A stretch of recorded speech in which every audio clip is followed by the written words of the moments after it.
How many of you remember the 2007 movie The Bucket List? Okay, I'm seeing some good hands. If you recall, and for those who are unaware, the story is about two men who are faced with a difficult reality, a diagnosis of stage 4 lung cancer. At first, this appears to be the only thing these two people have in common. Carter Chambers, played by Morgan Freeman, is a middle-class family man, frequently visited in the hospital by his wife, children, and grandchildren. Edward Cole, on the other hand, is a burly, short-tempered, 4 times married, 4 times divorced, multimillionaire healthcare tycoon. Through a series of events, they become friends, and they begin to work through what they call a bucket list, or a set of items they wish to accomplish before they kick the bucket. Well, the list takes them all over the world, but also deep within themselves, as they come to terms with their mortality, with the mistakes they have made over the years, and with the parts of their lives for which they are deeply thankful. Plenty of laughter and tears accompany them on their journeys, and accompany us viewers on the way as well. Even though both men have this very severe cancer, one lives for several more years, while the other dies within a few short months. The man who survives has changed entirely. He has been expecting death. In fact, he's made plans for this. He has filled what he thought would be his final days with a lifetime of experiences. But now there was more time, much more time. The movie doesn't fully explore what he does with that time, but it is clear that he approaches it from a new, hard-won perspective. The Easter story asks some similar questions of us. Many of these, I imagine, are questions you have heard or pondered before on this holy day. What is different about the world after the resurrection? How are we called to live as resurrection people? How will we share the news that Jesus has overcome death? These are good questions, even if they're a bit predictable, and we'll get to them shortly. But there is one thing that is unpredictable in our scripture passage for today. This story from Mark is the earliest version of the resurrection story that was written down, at least that we know of, and it is by far the strangest found in the 4 Gospels. So whenever it comes up in the lectionary, it always gives me a little bit of a spring in my step. It's only 8 verses. It's quite short, so let's have a listen to it one more time. When the Sabbath was over, Mary Magdalene and Mary the mother of James and Salome brought spices so that they might go and anoint Jesus. And very early on the first day of the week, when the sun had risen, they went to the tomb.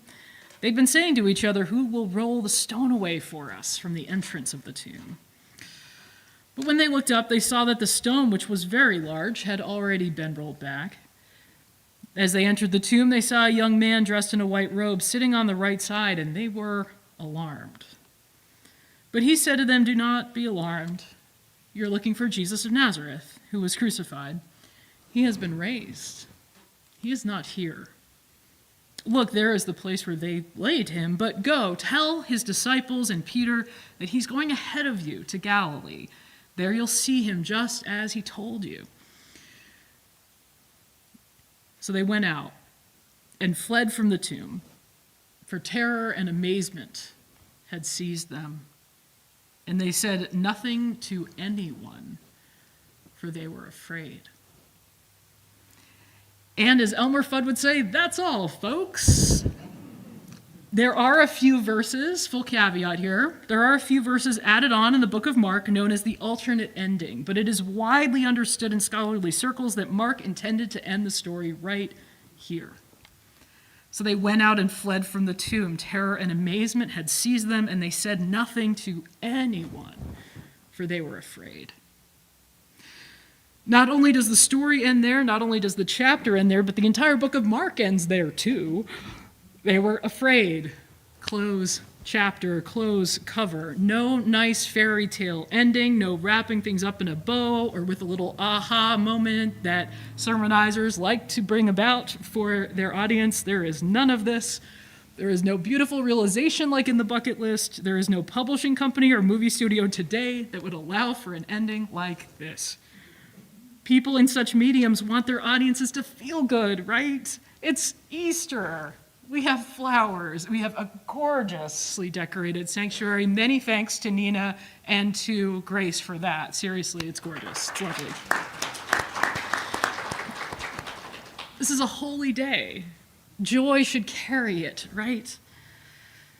That's why this text is always so interesting when it comes around to us. We want folks to have some kind of realization before lowering a curtain or rolling the credits. But no, here the last thing we see in the entire story from Mark is 3 women coming to the tomb to embalm Jesus, as was custom of that day, finding the stone rolled away, encountering a messenger telling them not to be afraid, but go and share this news that this guy is now alive again.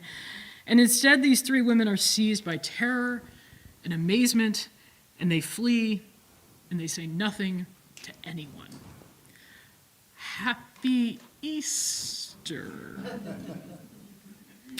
All right. Folks, have you ever been stunned into silence? I'm not one who is easily surprised by things. I tend to take some things in stride, but there have been a few moments in my life that I can think of when I have been stunned into silence. There was a surprise 15th birthday party that friends threw me, and it was a total shock. There was the unexpected gift of flowers from my then new boyfriend, who later became my spouse. The birth of my children, the time I held them in my arms, I mean. There was no sheer silence when the birth of my children was happening. But there was a moment a few years ago, too, when I was shocked by a new friend's deep thoughtfulness and kindness towards me, being stunned into silence. I think we can all remember moments like this. Now, imagine the stunned silence that would come upon being told that you were once in the throes of death, but then you escaped it. The cancer had threatened to kill you, but you beat it back. Or that close shave that you had with the car in the intersection. Or the violent person you didn't think you could walk away from, but you somehow miraculously did. Miraculous escapes, brushes with death. There's a reason that trauma so often comes after exposures to violence. When we feel unsafe, it is very, very difficult for our psyches to recover from that. That kind of thing takes time. It starts with terror and perhaps amazement as we escape. We might emerge from our trauma with a new lease on life, as the man in the bucket list did, but that kind of thing also takes time and a fair sprinkling of Hollywood pixie dust. In the moment, the most common response to a scary and shocking situation is just that: fear and shock. These 3 women at the tomb had seen their friend be murdered just a few days before in the most brutal way known at that time. They are grieved and they're fearful. Perhaps Rome wasn't done with the Jesus followers just yet. And then this new message that comes from this messenger in an empty tomb to say, yeah, he's not here. What you just saw has now been turned on its head. He's alive. Terror and amazement seems about right. Jesus was alive again. The amazement of that, the joy, the incredulity. Holy Moses, their friend, is here somewhere and is going ahead of them into Galilee. Amazement. But they also felt terror. They had recently witnessed a horrific and undeserved death of their teacher and leader and friend. That's a traumatizing scene in and of itself, to lose anyone, let alone in such a violent way. But now in some supernatural way, he's alive again. What powers were at work here? Things that can turn death into life. What's more, Rome had been angry with Jesus before he was killed. How would they respond now with the knowledge that the rabble-rouser had somehow slipped through their fingers but hadn't, but kind of did, and what's going on here? Rome would be furious. upon hearing about the resurrection, and any followers of Jesus would bear the wrath of the religious and political leaders who wanted him dead in the first place. So what would it look like for these women to live as though the resurrection were true? Their lives would change, but they would almost certainly also be in fear for their lives. Terror and amazement in equal measure. So these three women flee from the tomb, and Mark tells us that they say nothing to anyone. The terror and amazement strike them silent. And that could be all, folks. It could have been all. Had the three women stayed in their very understandable places of shock and trauma, Jesus would in fact never have been raised from the dead. Not really. It's that whole if a tree falls in the wood doesn't make a sound, right? Like if Jesus was raised from the dead but no one said anything about it, not sure what that would have meant for the early Christians. The Christian faith would have died there. There's a phrase in church circles that the Christian message is one generation away from extinction. That is to say, if we who are alive now don't pass on the good news of God's love for all of us, Christianity will in fact die out.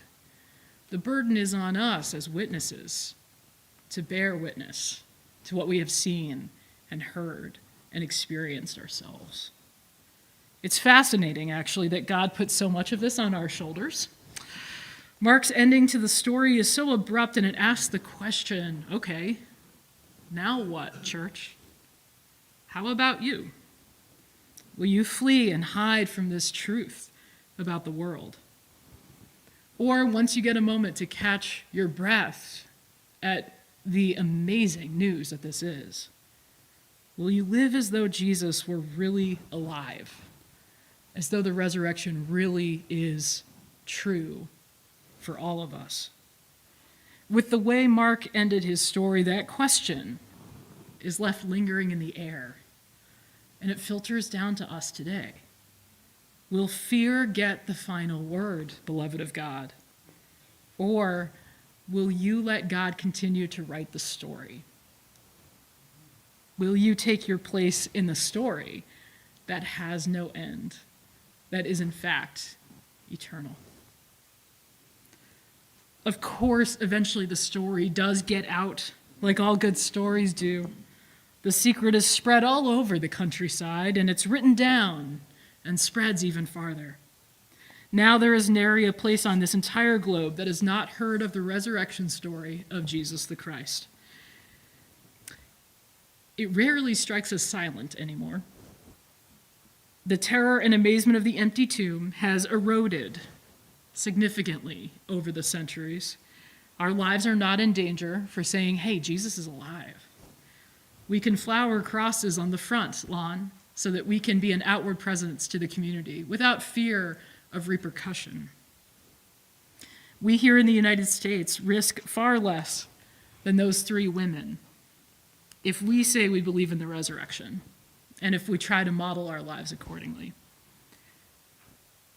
But beloved of God, that question still lingers from Mark. Okay, now what?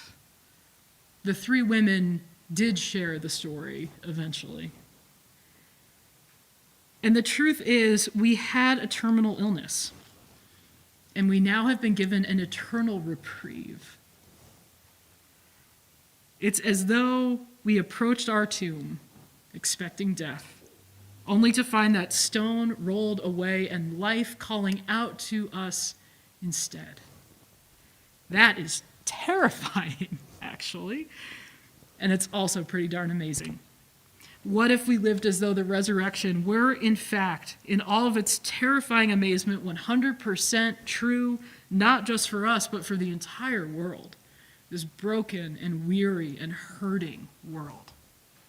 If we were Easter people, what would we prioritize differently? What would our bucket list look like, knowing that we had an eternity to achieve it? Because happy Easter, folks. This might be a day filled with bunnies and eggs and chocolate and flowers and lamb and mint jelly. But holding all sweet traditions aside for a moment, this is a shocking story, a life-altering story. Beloved of God, may we live as though the Easter message were in fact true. May we feel the terror and amazement. May we be wowed into silence. And then may the news spill out. Mark left his readers abruptly in shock and in wonder and even in a little fear of the unknown future. And I invite you to feel that today. For it is the gospel, the good news that God invites us all to be a part of on this glorious, shocking morning. How will you live, knowing that Christ is alive in you and in the world? Like the women at the tomb and the readers of Mark, we are left with an abrupt ending, entirely uncertain of what will come next in the story, because the next chapters are up to us. Amen.